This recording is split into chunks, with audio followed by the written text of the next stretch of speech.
En Algérie, la machine judiciaire a pris le relais. Les prisonniers de Sétif et de Guelma seront transférés à Constantine en novembre 1945 pour être jugés par une cour martiale.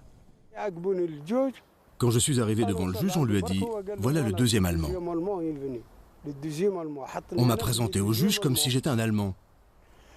Quand mon avocat a voulu prendre la parole, on lui a dit « Tu te tais, tu ne dis rien, il est condamné à mort ».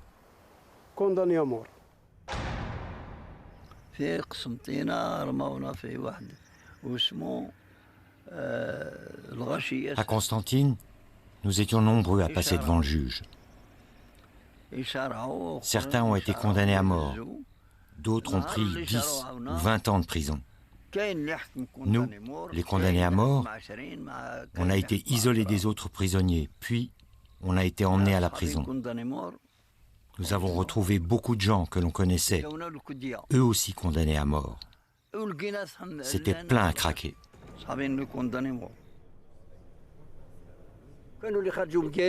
Certains sont devenus fous, d'autres ont été assassinés à coups de trique. Meurs, allez, je m'en fous.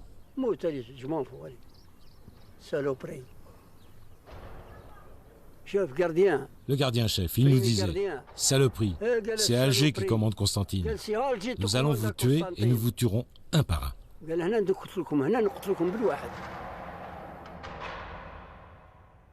En janvier 1946, le général de Gaulle démissionne et laisse place au gouvernement de Félix Gouin. 2 mois plus tard, l'Assemblée décrète une amnistie. Les leaders nationalistes algériens, Messali Hadj et Ferhat Abbas, seront libérés. Les Algériens enfermés à la prison de Constantine ne bénéficieront de cette amnistie que partiellement. Nous, on ignorait tout. On nous a seulement dit « Un nouveau président a été élu et vous êtes gracié. Vous ne serez pas exécuté, votre peine est commuée en prison à vie. » Et on nous a laissés comme ça. En Algérie, tout semble rentrer dans l'ordre. Le général Duval écrit au général Henri Martin « Je vous ai donné la paix pour 10 ans. Si la France ne fait rien, tout recommencera au pire, et probablement de façon irrémédiable. » Je pense qu'en 1945, ça a été le début. Parce qu'après, c'était fini. Là. Il n'y avait plus de confiance, il n'y avait plus rien. C'est là que ça a commencé, et puis certainement. Et puis ça a commencé à s'envenimer. Tout est parti de là, je suis sûre.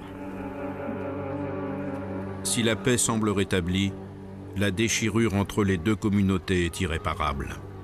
Suite à la répression du printemps 1945, les Algériens rejoindront massivement les partis nationalistes.